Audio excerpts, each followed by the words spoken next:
Welcome back, Gears and Glory. If you couldn't tell from the anthem, we're recapping Monaco. Monaco et al., honestly. Well, yeah. Monaco and semicolon Indy 500 and NASCAR Coca-Cola 600. Yeah. Well, like a bit of everything. A footnote about NASCAR. Yeah. All right. Cool. So this is we're really tapping into the motorsport space this episode. Yeah. What are people calling it? The Triple Crown. Yeah. Yeah. It's like the horse racing, but well, the Monaco, Triple Crown, and Le Mans. Yes. The Triple Crown. Oh yeah. You won the 3. So like 2 out of 3 events of the Triple Crown this weekend alone. Yeah. Huge sleigh. So make sure you lock in, grab a coffee, grab a little snack, and sit down. Sit down or go for a long drive. Yeah. Yeah. Glory hits different because we're going to be yapping. Oh yeah. Yeah. Oh yeah. So to kick us off, we will start with the one and only F1 race in Monaco, which was a snooze fest, I must say, but some things did happen. Yeah, there was a little bit, bits and pieces of like 2.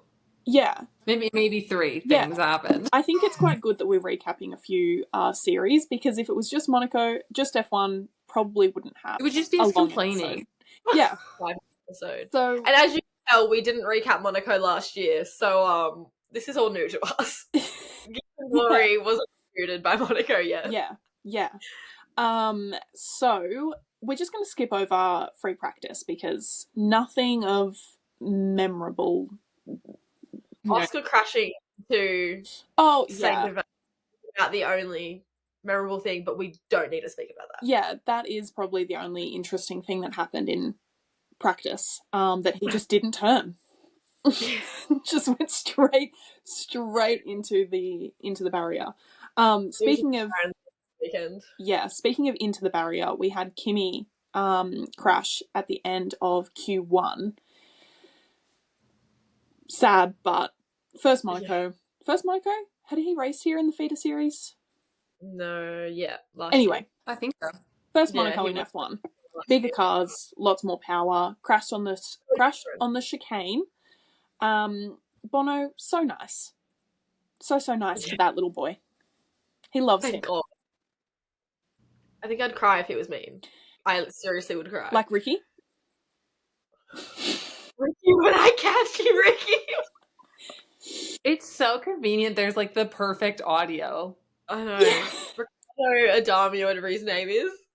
Yeah. See yourself, find the front door and run. Slam it behind you. Oh my god. Let it hit you on the way out. What else happened? Russell lost power in the tunnel in Q2. The tunnel. The tunnel. And was this not? I did get deja vu from F2 last year when Hadjar really quickly went around. Who was it? Was it Adva? It was Miata, I think. It was, well, funnily enough, last year he had to do that magnificent dodge on... Huge. I still think about that. It was either Iwasa or Miata. I can't remember which one was racing, but it was one of the Japanese drivers. And then this year he had to do it again on Yuki Tsunoda in the tunnel. Like, what? The fact that it was the same spot with another Japanese driver is like... In a Red Bull. That's repeating itself. Literally. Yeah. Because Isaac was in the Red Bull livery last year. Yeah. Just weird stuff. I don't know. Yeah.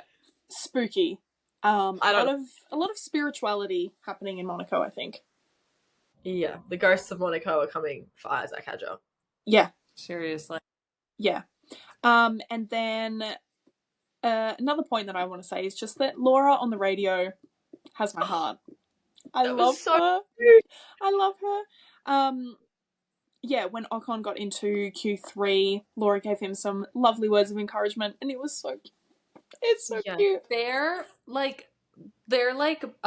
rapport is so important to me because it's so like exactly what an engineer and a driver need to be. Yeah. It's like I don't know. Yeah. It's like that, but like teddy bear. Yeah. You know?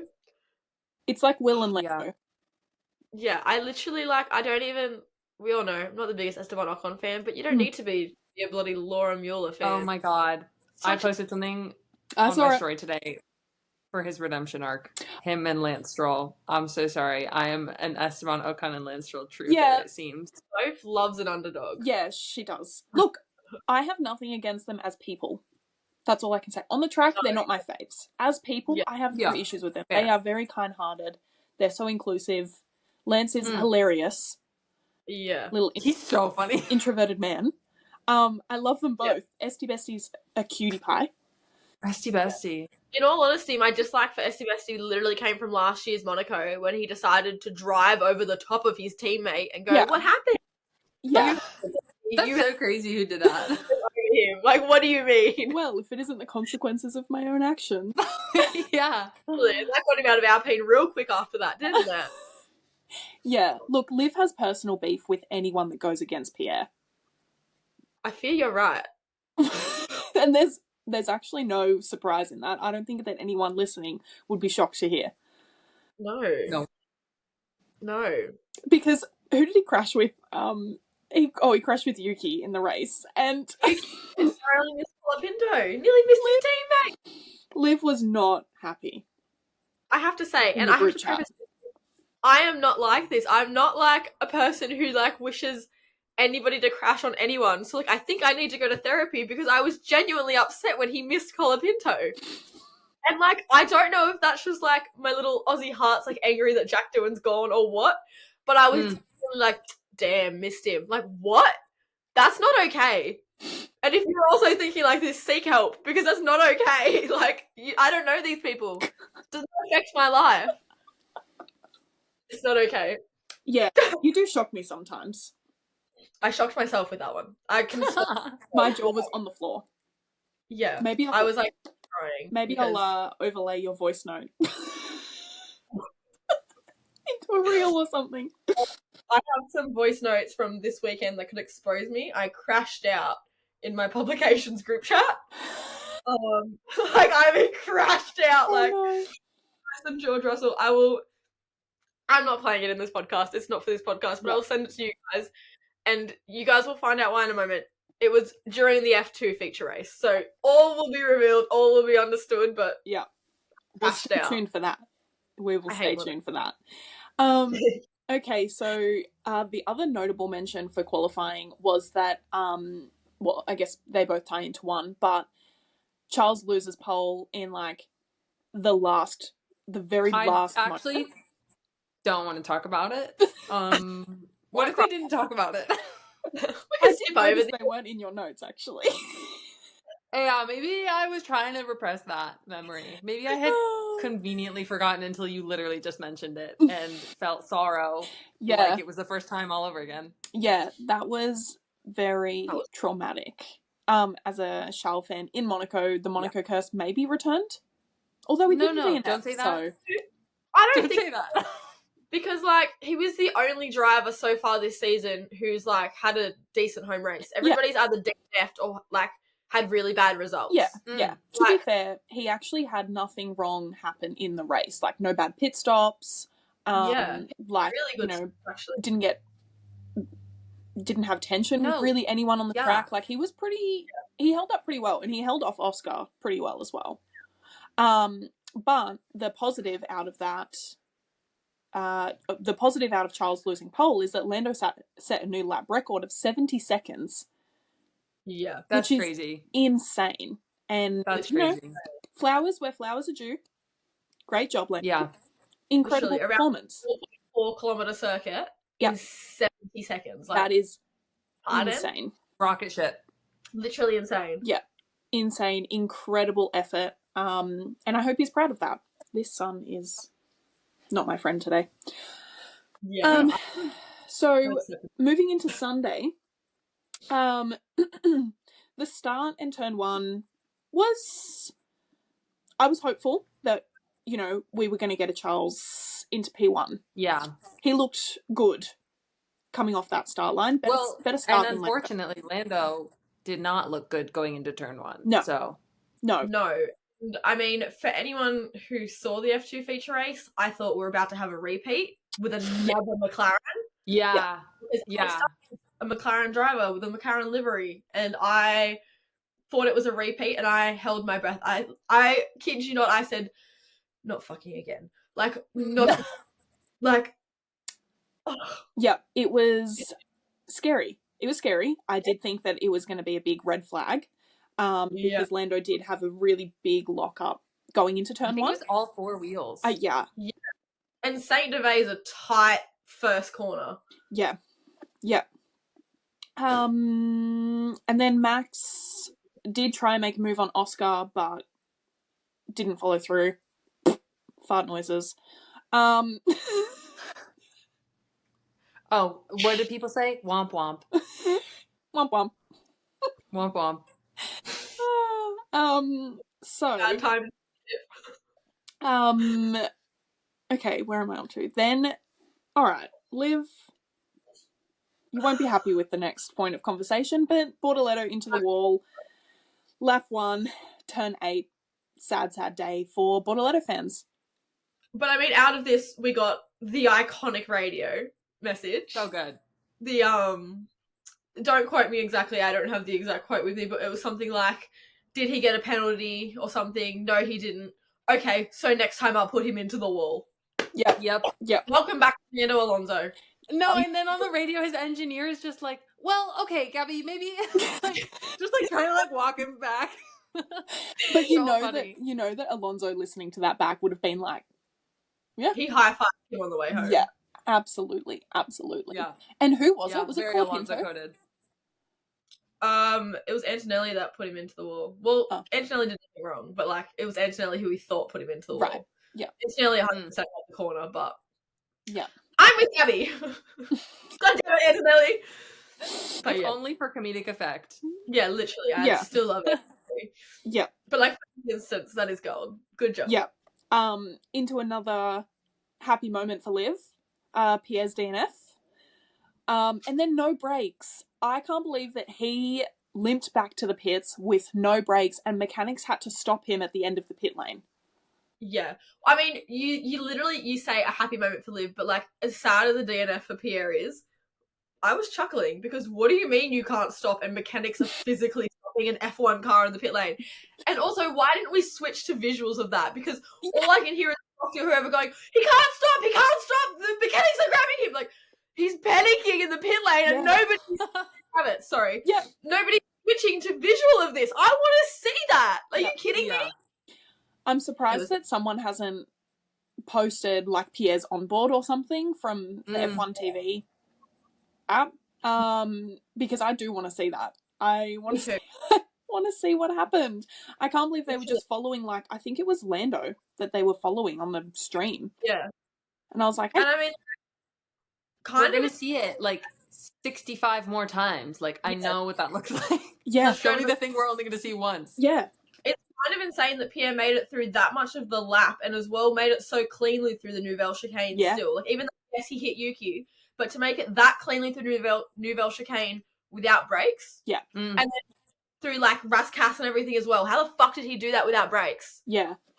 Insane stuff. I'm not an engineer, yet again, repeating this on the podcast. I'm not an engineer, but how does that happen? Insane. How do you, that's Rascasse is sharp. And then I don't get it. Entrance, how did he do that without hitting anyone or anything or having to, I don't know. I do wonder because he wouldn't have had brakes, no, but his gears still would have been working, so he was probably engine braking quite a lot, which would have helped. So he may not have had brake brakes, but he would have, to an extent, been able to control his speed. Yeah. Ish. That's a good point. I didn't even hear anything about were working. So that's probably a good. Which is, think of that. Commemorating Pierre's skill there. Great job, if that is what he did. So then we have Alonso, who still has no points. Tough. Which is really rough.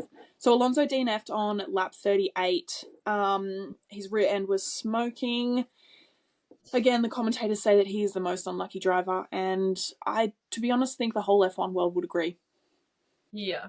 And you know what? As much as I love Alonso, we all know I love Alonso. My mum loves Alonso. I had to laugh when he DNF'd because my mother had the audacity to laugh at Pierre's DNF. Laugh when he didn't brakes. And I said, bite your tongue. You don't know what's coming. Yeah. Next minute, Alonso's DNF. She goes, oh no. Oh. Yeah, should have zipped it. I love my mum, but I was like, please, never laugh at not crashing, DNFing again. Well, he did crash, didn't he? But I was like, karma. Yeah. Karma at its finest. Karma came for her. Yeah, real quick. Yep. Yeah, and then, I mean, I guess because nothing else really happened in Monaco aside from the mandated 2 pit stop, which they mandated / optional for Mercedes and Red Bull, I guess. Oh my god, yeah. They implemented a mandatory 2 stop to try and improve the race, make it a bit more exciting. I don't think it worked in the way that they wanted it to. It's just like, yeah, I feel like it split everything up into like 2, because you had like the front half of the field, and then the 2 people like backing up the rest of the back of the field for their teammate, like that strategy going on. It was like, you know, 4th or 5th place constructors and down, and then 4th place constructors and up, and so it was like the same thing. It literally just left so much room for team games. Which apparently, which I've read, it's the 2 stops going to be gone for next year, which understandable. But if they're gonna have it, like, it could work in theory. It could do something to liven up Monaco a little bit. But there needs to be like a penalty for backing up the field like that, because that was insane. Yeah, like 3 pit stops left, right, and center. You might as well not have stopped. Yeah. So in case you missed it, Williams and VCARB both backed up all the drivers that were behind them so that the other teammate could pit, and then they would swap and they would do it again. So both drivers would hold up the traffic for the other driver so that they didn't lose position when they pitted. And honestly, it was unique. Hadn't seen that before. What a gentle way to say that. And look, even James came onto the radio, came onto the broadcast with the commentators and said, look, this isn't what we want to do. It's not what people want to see, but it's what we have to do. Yeah. I don't think it is, because he texted Toto apologizing, right? Yeah. I saw that. Fighting like Romeo and Juliet. Toto's up on his balcony, James is in the pit lane, and they're wagging fingers at each other, screaming. No, it's like the one meme of like the 2 ladies and then the cat with the salad. Yep. Yeah. Yeah. Exactly. Yeah, it was I don't know, that it did make the weekend more interesting, not for the better though. More confusion than interest from myself anyway. VCARB did the same thing, and then we also had Mercedes supposedly forget that they had to do a second pit stop. Don't know if I believe that. Yeah, because that's where I was really confused, because watching it, I swear George went to the pit lane for his drive-through, and then the second time he went back in was the only stop. But on the graphics, it was saying he's pitted twice. But, like, I swear he only, like, changed tyres once. Unless I, like, literally just zoned out and missed the second stop. But I swear he, like, pitted, like, for tyres once and just did his drive-through penalty. Yeah, well, they were going to, because remember, he got the penalty for overtaking Albon off the track. He went straight through the chicane because Albon was holding up the rest of the grid so that Carlos could do his pit stops. George got sick of it, decided to go straight through the chicane and overtake Albon off track. Then his engineer came on the radio, said he had to give the place back. He said he'd rather take the penalty, thinking that he would have a stop and go penalty. I think like 5 seconds. Yeah, which they could serve in the next pit stop. So I think that was originally their plan, is that they were going to serve the penalty and do the second pit stop when they had that penalty. And then when Russell got told that they were going to do that, he was given a drive-through penalty. I And I think that was to set an example for the rest of the grid so that other people didn't do that, because Russell did say on the radio that he was just going to take the penalty, which Max has done before, so I don't think this was... I have a video of this. I saved the video because it was so funny. I'll overlay it, but... To avoid a collision from Albon, he slammed on the brakes. So we need to give that position back to Albon. I'll take the penalty. He's driving erratically. Yeah. So the drive-through penalty as well, and George's response was, I don't really want to speak. Yeah. Oh my god, that was such a good radio. And there was something, there's something I want to like comment on with like the whole concept of like, is it actually wrong for George to want to race faster because it's like tactical driving, not racing almost, versus like purposefully breaking rules in like, you know, black and white, going outside of the racing, you know, area. So it's like net, you know, like you can get away with breaking rules if it's for safety, right? Like that was the argument that he was going to try to pull, which like honestly, 10 out of 10 for thinking that far ahead, although they weren't driving that fast. But still.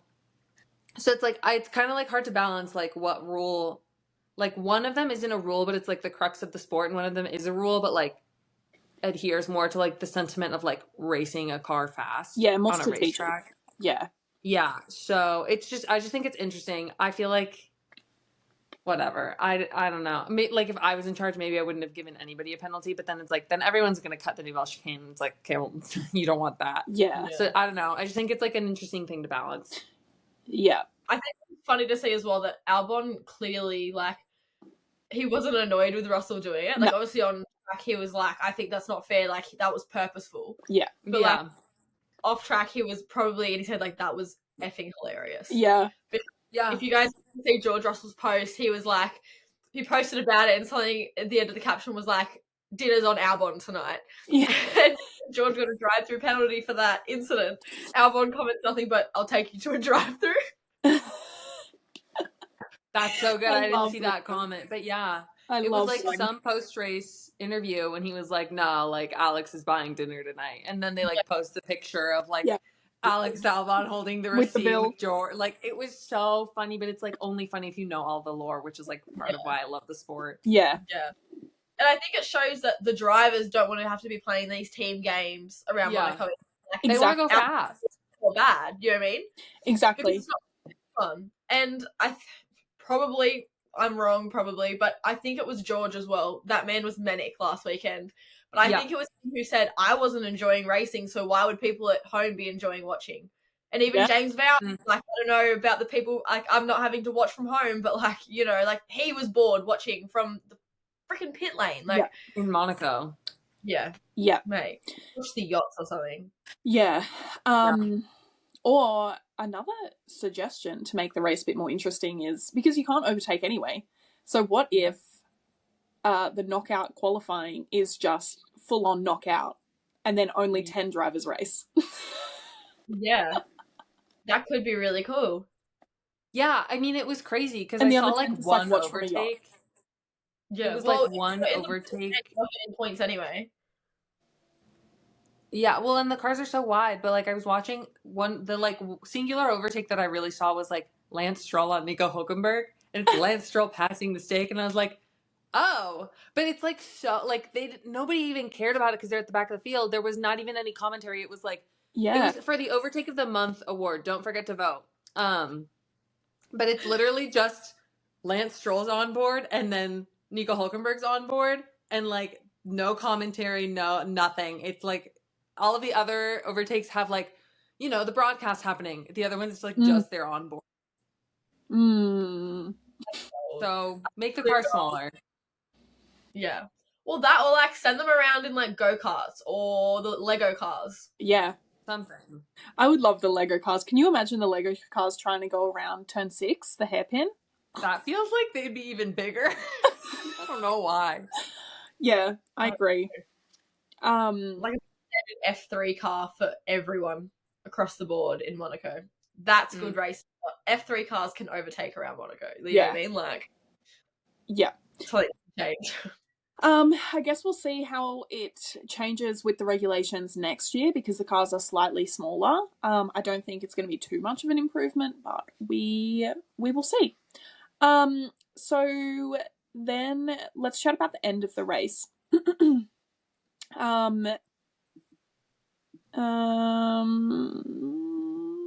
Yeah. This was when Max was like laying it all out just to try to get Charles to like. He really said, "I don't care if I don't win. I just don't want Lando to win." Like there's also that meme of like someone standing in front of like protecting someone, and then it's like all of these guys like Max like risking a 30-second penalty for not completing the pit requirement. Yes. Just so Charles can like try to overtake.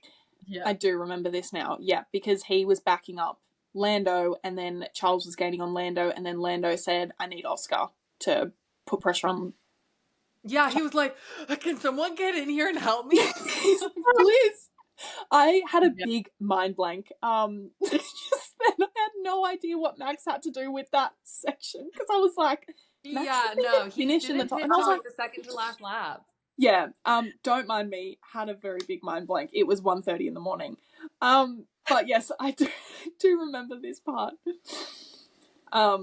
Yes, Max is very much that meme of the guy standing catching all of the arrows. For sure. Yeah. Yeah, so Max pitted on the last lap. That meant that Lando was P1, Charles was P2, Oscar was P3. Oscar is still leading the Drivers' Championship, but I think only by a couple of points. Yeah, it's like 3 or 7 or something. Yeah, it's small.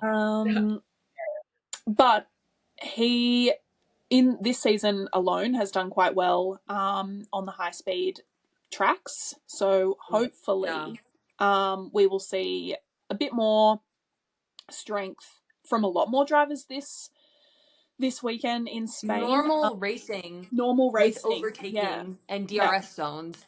What is that? Not like 10 feet of DRS in front of one shop in Monaco. Like, literally. Yeah, so I think we'll see a lot of strength from Max and Oscar this weekend because of their previous results this season so far in similar tracks. And then I think it'll be interesting to see how the Ferrari goes this weekend as well on another high-speed track.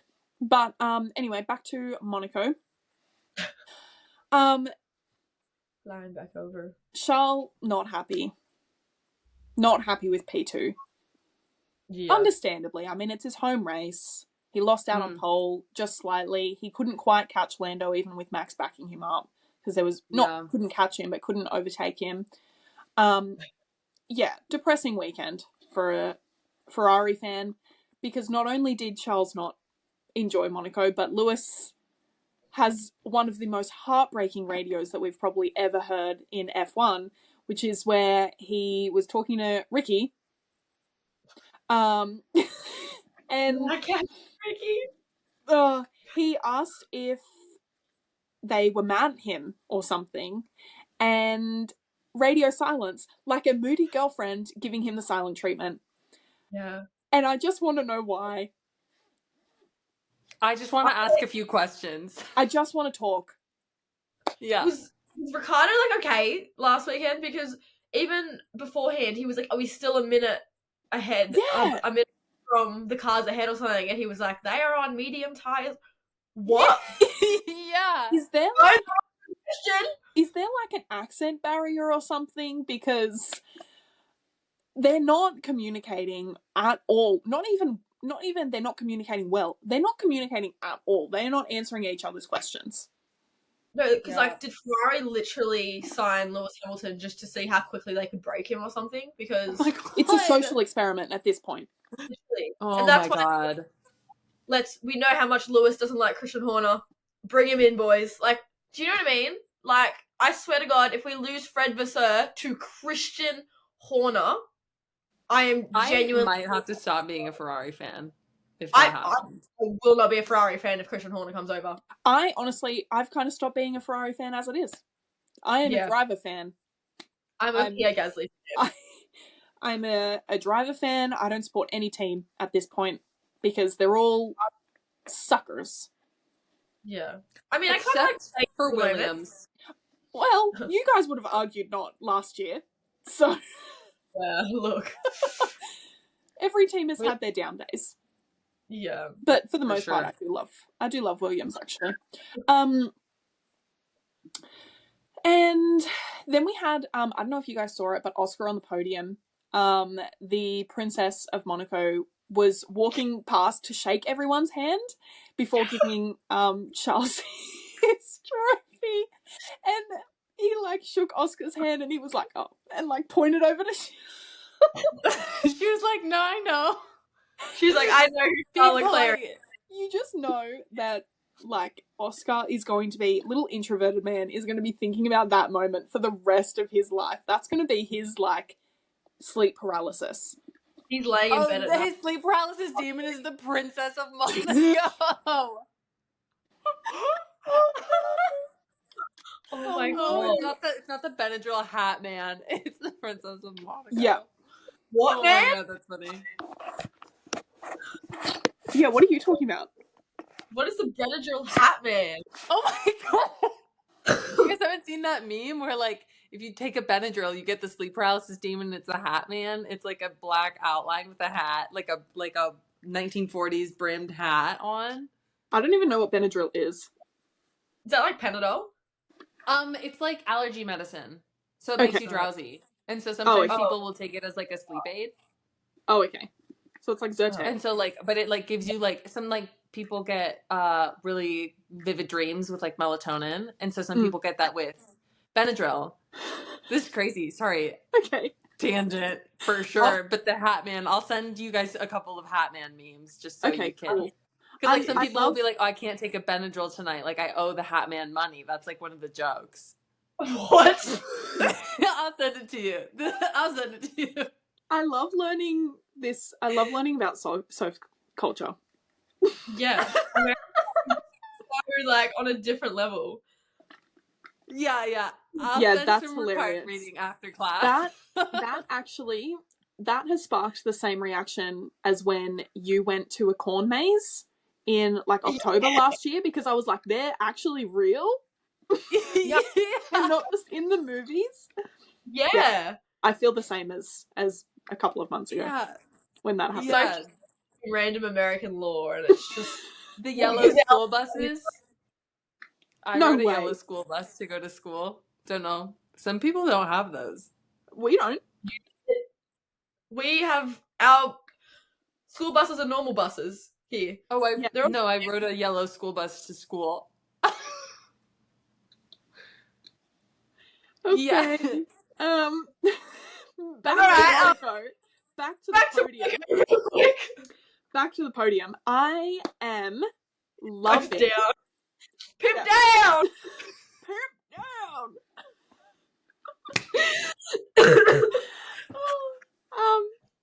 Okay. Yeah. Back on track. Anyways, I hope that our listeners love our yap sessions and our tangents. Well, they would have blocked us by now if not. Yeah. One of the things that I am really enjoying this season is that Ferrari? Oh, yeah. Is that Pirelli are customizing the podium hats for every single race. Yes. That's one thing. Oh my god, the Monaco one was so sexy. I loved it. The Monaco one was great. The Miami one. Yeah. And I love the Australia one as well. They're all green and gold. But stay tuned, because at the end of the season we're going to do like a ranking of the hats. So stay tuned for that. The Monaco hat was very sexy, black and white, with checker, which is cool. And then Zach Brown on the podium, which was, we haven't seen him on the podium in a while. That felt like the Ben was just excited. That thing was. Like, I don't know why he did the things he did. Somebody needed to, like, crash tackle him down and get him off that podium. Because what is it? What is that? He's America. So American. That's America. You're standing in front of the royal family, making a fool of yourself like that. He is so American. Did you not hear him when Lando got pole? Yeah. Who's your daddy? Who's your daddy? Why? Not do that. you. He's freaking Adam is his dad. Like, hello? Is right there. Yeah. He should have been at the Indy 500. I But can't. it is a flight out. Yeah. But yeah, so then last, I guess, mention is that Patrick Dempsey was flying the checker flag. Yeah. You'd really think he would do a better job at that for a race car drive. Like, it was tangled. That was Gunther Steiner all over again. He needs to take a page out of Adam Driver's book. I got it right this time. Oh, go for and, it. Go put for his it. Put his whole dem pussy into it. Yeah. Because that was abysmal. But on Patrick Dempsey, actually, he has a new show, doco, coming out on Fox about his like journey back into racing. I saw it on his Instagram. Cool. Because he races in he'll be racing Porsche, which has my heart. So I was like, well, I'm going to be watching that. Hopefully I can stream it. He's very handsome. Just a couple days ago, and I'm already nearly onto season 3 again. Whoops. Just started rewatching/watching Grey's Anatomy, because like I used to watch the first few seasons when I was like a child, which I shouldn't have done. And every time I look at Patrick Dempsey, all I can think of is him waving the checkered flag and how badly he messed it up. But I also wonder how does he compete against his own team and like not want to like run them off the road? It's kind of like Denny Hamlin in NASCAR. How do you like compete against your own team? Denny Hamlin? Yeah. I think. Yeah, I mean that's a good point actually. I guess it's similar to what the other drivers have said, where they just kind of like have a switch where they're like, okay, we're racing. Like everything off track doesn't matter. Yeah. To an extent. Obviously, you still want people to be safe. But that was kind of it for Monaco. We managed to, I guess, have a few things to talk about, which is great considering how boring it was. But I think we alluded to it a couple of times, but let's talk about the feature races, because that had a lot more action than the F1 race. Yeah. F3 and F2 are chaos on a good day. Yeah. Get them out of Monaco. I can't handle it anymore. I want a preference. I was trying to write live reports about both these feature races, and I was gobsmacked. We'll start with F3 because that's where we started on the weekend. We started with the F3 feature. I've written little notes which I'm just going to simply rattle off, and we can just like jump onto whatever we want to jump on, because I've written them out in a sense of like this is how my brain was thinking as I was like watching it, sort of thing, right? So this is kind of like my own report for Gears and Glory right now. But so the F3 race, which is it's like 8 a.m. on the Sunday, bright and freaking early. So keep that in mind. A way to start your day in Monaco. Straight off the bat, first like couple of laps, basically every driver in the freaking world is noted for some sort of incident, whether it was like causing a collision, running someone off the track, or like overtaking off track, gaining an advantage, whatever. Instantly, so many people were just noted for collisions, cutting corners, but like no one was DNF'd at this point. They were all light. Wow. And I was like, we're gonna have a good race, right? How many drivers are racing at a time in F3? 30. There's 30 cars on track. On Monaco, is there enough space? Is the track long enough to fit them? Like, oh my god! Have to go side by side. How many? Single file now. Come on, guys. Insane. Oh my god, my laptop wasn't charging that whole time, and it nearly just died while I was speaking. That was terrifying, guys. That was like I nearly died before. I was like, oh, it's plugged in. I don't know why I wasn't charging, but anyway. So yeah. Not a single DNF yet, just some like little love taps. And I was like, great, we're going to have a great day racing in Monaco. Yeah. I was on track. Why did I think that? First and foremost, after those little light incidents, also what I thought were light incidents, Lecorte, I think that's how you say his name. I just write them, I don't say them out loud. He was summoned back to that pit lane. They were like, retire the car, lad, like, retire it.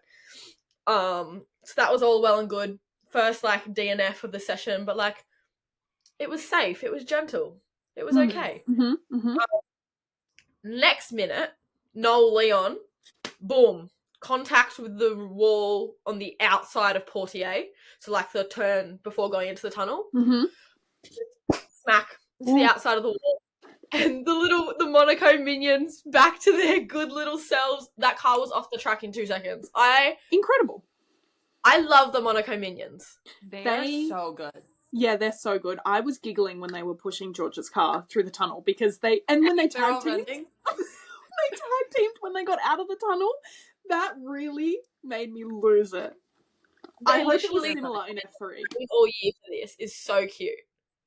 Bless. Like, I love them. And that's what I had to, like, explain to Mum. I was like, you see how quickly they got that off the track?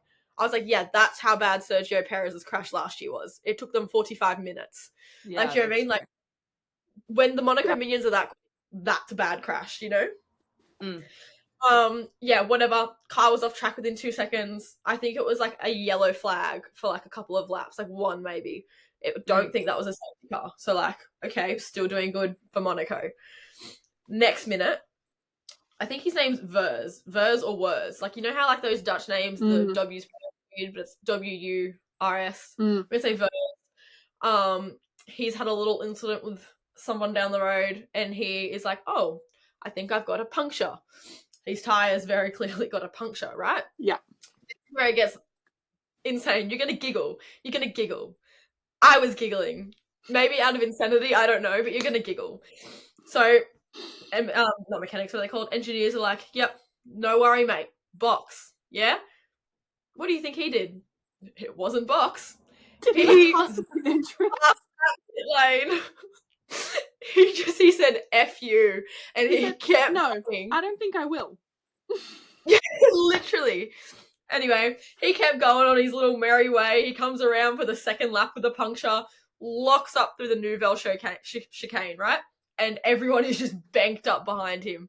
Nobody can get around him. He's just causing absolute fucking havoc through the Nouvelle chicane. Engineers on the radio again, mate, pit lane. Don't. Don't. He box again. And I don't know, I say everyone sat there questioning, but I was questioning whether this man's deaf, an idiot, or doesn't care. But he kept going. Maybe the radio wasn't working, I don't know, but why would you say, yeah, I've got a puncture and then keep driving anyway? Don't know. He took them out, he said, I'm done. Yeah, done listening. And then obviously on the third lap around with a puncture, as a surprise to literally no one, he smacks the wall through Mazanet. Right. So that obviously his rebellious run there. It's like a driver like on the run from the cops, and they're like, pull over, and then he crashes. Yeah, the fact that like for 3 laps they were like, box mate, and he's like, nah, I've got this. And like, I love my mum. She doesn't understand this sport insanely well, but even she was like, why is he not going to stop? Why is he still driving? Oh my god. I don't know, Danielle. I'm not sure. I'm also questioning the same thing. Oh dear. So that was fun. And then I sort of thought, you know, maybe this is the end of the chaos. There's not that much of the race left. I think we were like halfway through the race at this point. And then Marinelli spins Bedoya through Portier again, and he's smacked rear into the wall. Another safety car. Thankfully, that was like the end of the chaos. But then Big Bomber Clut went on to win by like 8 seconds or something. That's crazy. It gets me every time. I fucking love it. Lager?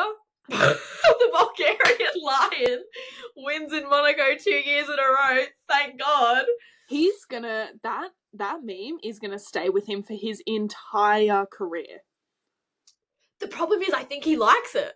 I don't think he sees it. He likes it. I think it's his PR team that doesn't like it, because I think he did delete the video after he posted it. He had to, but he was liking and reacting to everyone's reactions and comments and everything that were enjoying it. I think that his PR team made him take it down. Red Bull PR said, absolutely not. We had enough of that. This is the one that pushes the envelope. Let's take that away. We had enough with Dylan said. He got dropped from Alpine real quick after that, and now he's with Red Bull. Like, hello? Yeah. They said, but how did that happen? We like that. I forgot that he was with Alpine when he posted that. The shock I was in when I heard that he was like going to like the Red Bull Academy, because why does Red Bull look for the controversy? No, literally.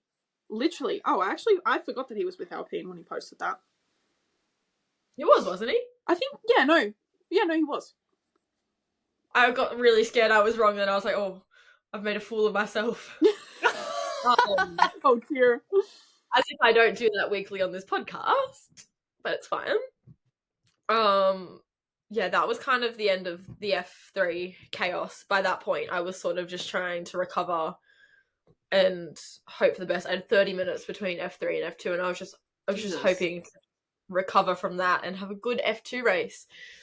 And, you know, me and some friends were talking about how, you know, the other day, all 22 F2 drivers finished the race. Isn't that insane? Like, yeah, F2 isn't anymore. F2 is calm. F2 is peaceful. Wrong. Yeah, you spoke too soon because we hadn't done Monaco yet. Welcome, Monaco. If any of you saw my Instagram story, you saw how we all jinxed it way too quickly. It wasn't good. We had Alex Dunn, who was a McLaren junior, starting off pole. Victor Martins, who was an Alpine junior, but now he's gone to Williams on P2. I love Victor Martins. You guys know I love my Frenchman, clearly. Alpine Frenchman. Now he's Williams, so does it count? I don't know. All I wanted was to see this man make it through Saint Devoux in P1. That's all I wanted. And let me tell you, he got a beautiful jump off the line. He was leading into Saint Devoux into turn 1. He was doing great. Then comes thundering in the McLaren driver of Alex Dunn and pins him into the wall. Just pins him into the wall of Saint Devoux. Which is why I thought Leno was about to do the same thing, and I had a trauma response. Yeah. But that was fun. And you'd think, oh, that's pretty bad. Like, P1, P2 into the wall, pinned together off the start. That's crazy. Yeah, except for the fact that 9 other fucking drivers T-boned them. There was a pile up, and I mean, a car drove over the top of the pile. Isn't this similar to what happened? Was insane. Isn't this similar to what happened in IndyCar with Pato, like a couple of races ago? I don't watch Indy. Yeah, Can't I don't lie. watch Indy close enough to tell. Me either, but it was on my feed. I'll try find it. They had a really big pile up as well, and someone went over the top. And I think everyone was saying how they were really happy that they had the glass things where they look like airplanes. Yeah. You're jogging my memory. I remember something like that. I don't remember what it was or who. I'll send it to the chat. I know what you're talking about. I don't remember. I mean, it was it was as scary as the incident on the F2 grid in, I think it was Austin last year. And off the start, I think it was Kushmini stalled on the grid, and everyone behind him just absolutely clobbered him. And I remember seeing clips of this. I found it. Oh, this one. Oh, she's glitched. Oh. Oh, yes, I do remember that. One was a nasty Toronto. Crash. But they have the halo in Indy as well. So, that's good that, all of these single-seater cars are implementing the halo. But I did want to say, speaking of cars stalling...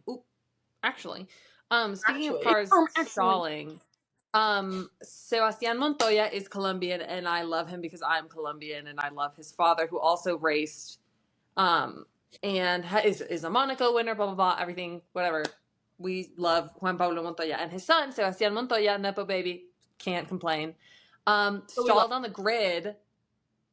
So while they were doing the formation lap, he then had to get his car started, and he was going to then start from the pit lane because he stalled. Yeah. Mm-hmm. So he was not part of the car pileup. He got to drive right past and say, oh, that's so unfortunate for these folks. Yeah. And it rocketed him up in the starting order. Yeah. Keep that in mind when you hear the rest of this freaking story, because it comes in handy. He actually had a killer race, and especially, I literally forgot he stalled and started from pit lane. Thank you for reminding me, because that makes this story go even crazier. Because, he's such a little cutie. Anyway, my comments here are a little bit mean. I wrote this out of anger, obviously. my comment says nothing but Saint Deveau off of the start, and then the next point is Dunn is genuinely dumb. Because all caps. Let it be known dumb is in all caps. The worst part of this all is, you know what the FIA decided was an okay penalty for this? It was some sort of, I think it was meant to be a drive-through penalty in Monaco, but obviously because he couldn't move and drive through, it's converted to a 10 place penalty for the sprint race. Why the sprint race? At least the feature where he caused the chaos. Yeah. If not races. Yeah. 1 for 1. So serious. So that's my annoying there. But 7 of those 9 drivers that smacked into them DNF'd there.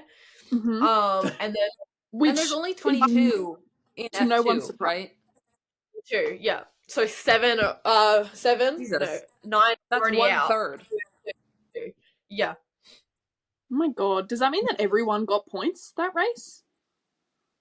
Almost. We'll get into it, but I think 13 cars finished out of the 22. Yeah, okay. So like 3 people missed out on points. What a slap in the face. Wow. But this was a red flag that literally went for so long that it turned into a timed session. So they literally had 30 minutes on the clock or something. Not long after the race restarted, Joshua Dirksen, God love him, he's been replaced after this weekend. Not fair. Another story. Ouch. He smacked the wall at Rascasse, which brought out a virtual safety car. But yeah, because he's had such a shocking, at least this last weekend, but kind of year also, he's literally been replaced for this weekend onwards. Well, not happy. Thanks a lot, high tech. Well, they've got their own thing going on, allegedly. Yeah, saving to focus on. May not be a team in a while. What is my next note? Oh yeah, Bennett. I don't know. Like I said, these smaller cars, we see so many more overtakes. But Bennett overtook Shields, and Megatunif saw that as his opportunity to just slot on through with him. Double overtake in Monaco. That's what we like to see. All right. Stuff. Nice. Literally, I've put the blown emoji there because mind blown. Whew. Bogdanovic. I love Bogdanovic, but a terrible weekend for High Tech because he's the second High Tech driver. He brushed the wall through Saint Deveau, and then he absolutely just nosed into the wall at Casino. I mean, the barricades were like nearly at his halo, nosed into the wall. DNF. Yeah, I saw this one. That was so bad. That turned into a safety car. But this is so controversial and so angering. The safety car decided to be released from the pit lane, but he drove so freaking slowly that the leading 3 missed the pit entry, and Jack Crawford, who was in P4, got to slot into the pit lane. So he came out in P1 and was leading around under the safety car, right? That's all well and good. You think that's fine. Once they go back racing, let's just hope he gets a shit start. They didn't go back racing. The session was red flagged with Crawford in P1. And because there was only 4 minutes left of the session was canned. That's insane. Crawford didn't know he won because how? Oh my gosh. So at that point, it should have been Crawford P1, Fornaroli P2, Arvid Lindblad P3. Wrong. Arvid Lindblad was then noted for speeding in the pit lane, which was odd because his pit lane speed limiter thing was on. Got a 5-second penalty for that, but obviously because it's under safety car, everyone's so bunched up, he dropped. Yeah. That's when Seb Montoya came up into P3 and was like gifted his little podium back. Wow. Because he should have been P3 until the safety car. What are you going to do? Oh, no. I'm not mad. Make the best of a bad situation. I mean, Megatunif also got a... Interesting, though. Lane, but it didn't matter. But I think it's interesting with the crash at turn 1, how then Lando locks up going into it. Like, there's like, I don't know. I just think I don't know enough to really make this assertion, but like the track having to have like fuel and debris cleaned off of it. Because I think there was like some fuel that leaked, so they like put dust down. So like Lando both like losing grip and like locking up. I just think it was like an interesting thing to like see the sequence of events. Yeah, because there was the Porsche race before F1, and there was again a massive single at turn 1. Who thought? Yeah, let's put, how many is it? 30 or like 13 or something? I don't know. Let's put however many full-size Porsches on the track of Monaco to race when F1 cars are too big to overtake each other. Let's do that. That seems like an amazing, incredible idea. So yeah, there was a big pile up in the Porsche race on turn 1, and then there was a lot of fuel and oil and everything spilled at turn 1. Which F1 followed shortly after. Yeah. And like, this is where it's tricky, because like that's why they've got to leave so much time in between sessions, and especially the sessions before F1 for F1 to make sure the track is in prime condition. But at the same time, it's kind of like any other street circuit, but also worse because it's Monaco. That is their normal street. Also worse. They've got shitty, expensive cars which are going to leak oil and leak shit onto the roads all year round. How do you like make sure that's not an issue? And then the issue with the cars being too big, like we usually don't even see that much overtaking in F3, but over the weekend we saw so many overtakes in F3, which is like, are people just being ballsy or like what's going on? But like, something needs to happen to Monaco, and I don't want it to be off the calendar, because like we've said, it's the glitz and the glam, it's the like but like, it's a snooze fest. Make it 2 sprint races. Get, like George said, the 2 qualifying sessions, and like on a Saturday and Sunday, and that's 2 races. Like, the sprint idea that he had, that man. Yeah, but I don't know. Something needs to happen. Reverse grid. Well, yeah. And I mean, Monaco might have been quiet, but what it did have was a lot of DNFs for feeder series. And something that also had a lot of DNFs was the Indy 500, which was also this weekend. And it was also the NASCAR Coca-Cola 600, I believe. And it was also MotoGP in Silverstone. And we don't need to talk one other thing that I can't... Oh, and I can't... What was it? We don't need to talk about MotoGP. I don't want to talk about I don't take any notes, so I actually can't talk about it. I don't understand MotoGP, so we can move on from I know there's a camera on the back of the motorcycle that's just like a butt camera that just like shows the butt. Butt cam. You guys need to watch MotoGP. It is seriously, it's fantastic. But I like the Marquez brothers, and they both had a shocking time. So I don't want to talk about it. I see. Yeah. Well, let's not talk about it.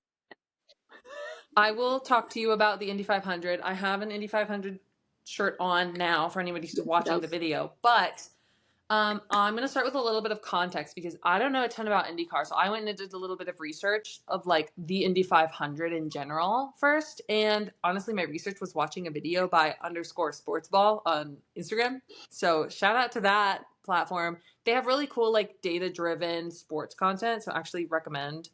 Not me plugging other people on our whatever. They had a very helpful like breakdown of it. So the Indy 500 always happens on Memorial Day weekend. Obviously it is in Indiana. That is why it is well, I guess it's IndyCar, but it's the Indianapolis Motor Speedway. So the Indy 500 for IndyCar, I don't really know which one it's for.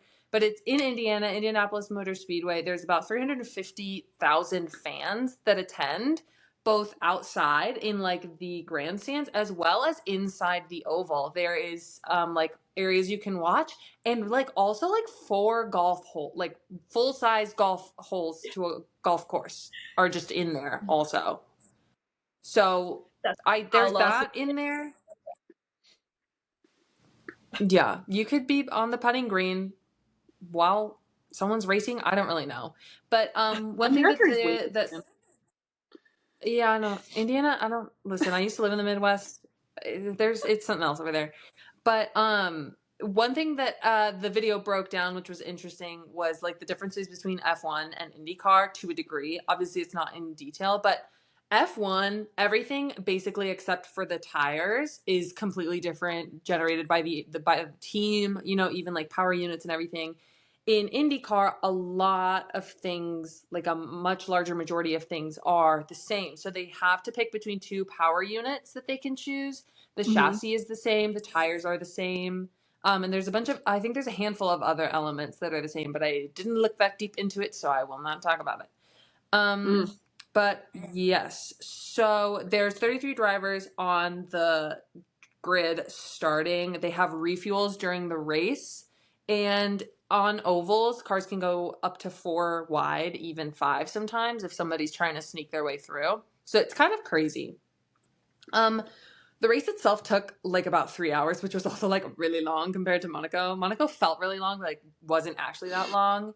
And then the last piece that I wrote down that was like different between the two is that the pit lane is 2 lanes plus the actual pit lane. So like where the cars pull over and then 2 more lanes. So like people are like pulling out into the pit lane next to each other, and there were like people almost crashing in the pit lane and like fishtailing their car because it was cold in Indiana this past weekend. So like the cars were having a lot of trouble warming up themselves and then also warming the tires up and getting everything to temperature. It was crazy. So the Indy 500 is on a 2.5 mile track of an oval. And so they go around that 200 times to get 500 miles for the Indy 500 in the name. The race is really old. It used to be brick. They paved it over. Now there's just the line of brick at the end. This will come up later in my Yap sesh. So they like hand laid bricks for the track, which was crazy because it's 2.5 miles of it. I was like, I don't even want to walk that, let alone run it. But I guess if you're like driving a car, it's like whatever. And they celebrate with milk, which is gross. Yeah. But I saw a video that said like the Indiana like Dairy Farmers Association will like pay the winner to take a sip of milk on screen. And then if you don't do the milk option, you have to like bring your own beverages. What? So I just want someone to hurry up and choose chocolate milk. Because, like, you see them all fill out the form for what milk they want. Which, by the way, why does America have so many milk options? Oh, bye, Brit. Literally, they've got, like, 2%, half and half, full fat. Like, what is all that? Like, that's insane. Yeah. Absolutely insane. I want someone to choose chocolate, because I'm not drinking milk. Yeah, I think that they only have like plain milk. So they have whole 2% and skim are like the only options that you get. And I'm like, what about almond? What about my digestive system? You want me to poop on the podium too? Say again? You want me to poop on the podium too? Oh my god. No. Unnecessary. Yeah, so I think Brit has lost connection. So I'm just going to go through this Indy 500 recap pretty quick because this isn't an IndyCar podcast. So there were 10 total DNFs, which was my beautiful segue, is that just like a bunch of other people crashed in this race too. Some people were out in the formation lap. Scott McLaughlin was just trying to heat up his tires, absolutely binned it into the wall. I am so sorry. That was literally so sad. That's literally the only part of the Indy 500. That and Robert Schwartzman's incident in the pit lane is all I have seen. Yes. And why there's more. 2 people don't. The pit lane was crazy because they, like I mentioned, they refuel, right? So Alexander Rossi, who used to drive for Arrow McLaren, who I think no longer drives for Arrow McLaren, was going into his pit lane with fuel tank pressure issues. So they like pause him there, and I think they're like trying to deal with something with it, and essentially the car caught fire. Some guy caught fire, so like they're fire extinguishing the car, they're fire extinguishing the guy. The guy is then going to medical. Alex Rossi's like chucking his gloves because he's so mad that he's like DNF'd now. So that was crazy. I think I'm gonna watch the highlights. Yeah, worth it. They have a short version, like a 12-minute version, and a 30-minute version that I watched. So, I don't know. There was just like, there were so many yellow flags. And then the restarts were always super volatile. So it'd be like you'd have a yellow flag because somebody spun out because it was cold and the track was cold and the tires were cold. And then you would go under safety car, which also was like randomly being driven. At least the formation lap was being driven by like a celebrity with like a coach. And he was telling him like, okay, speed up. Okay, slow down. It was insane. And then also in the meantime, like Will Buxton and James Hinchcliffe and someone else who I don't remember his name are like on the radio to him, asking him questions while he's leading like the formation lap. I'm like, stop. You don't need to be talking to everybody all the time. I'm stressed out. Yeah, they do less. Hey, speaking while they're racing, I'm like, let them drive. Oh my God, I know. Well, and that's something that's crazy too, is that yeah, no, they use the radio so much. They were giving green flag updates over the radio. It was insane. What the hell? I don't understand Indy. Yeah, and then, well, the other crash that you mentioned was Robert Schwartzman, who rookie, Prema, P1, starting P1, super exciting. At one point in the pit lane, just like loses his brakes and like crashes into his pit team. He just like a bowling ball and bowling pins. Just takes him out. I saw someone on TikTok who was like, I don't know, I don't watch Indy, but like, is it every day that somebody just like bowls down their pit crew? And I was like, nice. Yeah, no, it was but also, not good. Everyone is currently commenting like, oh, you know, he wasn't good enough for F1, but he goes to Indy and he's dominating. Dominating? Bro is finishing like P18 every week. That's his best finish. Yeah, you want to talk about dominating? Let's talk about Alex Palou. Yeah. He got pole. Great. Yeah, Alex Palou is doing like literally Max Verstappen 2023. He's won 5 out of the 6 races already. Yes. That's insane. Yeah. So there's like a little bit of tea with like disqualifications. So Joseph Newgarden and his teammate, Joseph Newgarden won the race last year. He and his teammate end up having to start from the back of the grid, which is 33 and 32, because parts of their car were deemed to be outside of the regulations. So they just like get booted to the back. And then there was like a conversation of like, oh, well, like if he raced this car last season, then it's like still outside of the regulations. Like, should Pato get that win? Because Pato ended P2. Yeah. And Pato even came out and was like, I don't want the win unless I'm like crossing the checkered flag. Like, don't retroactively give me that. Yeah. So. Yeah. I don't want to win a year later, thanks. Yeah. But I totally get that. It'd be so crap. Yeah. No, lame. Super lame. But yeah, so part of the DNFs that happened was Kyle Larson. Kyle Larson has a huge crash. And then he's also racing in the NASCAR Coca-Cola 600. So he just gets on a plane and leaves. But then he like also crashed in the Coca-Cola 600. So like whatever. Kyle Larson did not have a good day. He sat there gloating about how he thinks he'll win at least one of the 2 races and be the first driver to like not only compete in 2 races back to back, but like in 2 different states or whatever, but also win one. And he was like, I'm going to get straight out of my car into the Indy 500. And then I've got to like get a golf cart to the golf course, and then I've got to get my helicopter to the plane, and then the plane, and then a helicopter, and then I'm going to get in my NASCAR car like straight away. And then he crashed both. Like, buddy. Yeah, I mean, to be fair, like statistically the probability was like slightly higher because like most drivers only race in 1 race a day. So, but yeah, I just thought that was like really unfortunate to be like, I have another chance, and then to just like, no, wrong. You actually didn't finish either of them. Yeah, but toward the end of the race of the 200 laps, it was literally so long. I like went shopping in the middle of it, came back, was still running. So Marcus Ericsson won the Indy 500 in 2022, and he was lurking around the front with Alex Palou. There were like a couple of passes. There were a couple of pit lane passes of like box to overtake, etc., undercut, overcut, etc. So I was like, I know Marcus Ericsson. I know that name. But I like him. yeah, and that was just I was just like, oh, I know him. I recognize that Swede. But yeah, with 14 laps to go, he gets passed by Alex Palou. And the thing with IndyCar that I've learned is like, the race is really long. Like, it does not matter if you're in first with 50 laps to go. It literally doesn't matter. But once you get to the end, it's still really close. They carry so much speed into the corners and stuff, which was what I was speculating. Yeah. Like, they might not take the like exact apex of the corner on the oval because of the ability to carry more speed through it. So they're just like absolutely gunning it around that in like just turn left mode. But Alex Palou takes the lead. He's coming down the final straight, and then there's a yellow flag. So he like doesn't even cross the finish line at full racing speed. There's like a safety car. So then they're like, oh, but like by the way, like Alex Palou wins. This is the last lap. So very exciting. He, like Liv mentioned, has won all but one of the races so far this season, and this was his first oval win, and it was the Indy 500. So like absolutely huge. Yeah.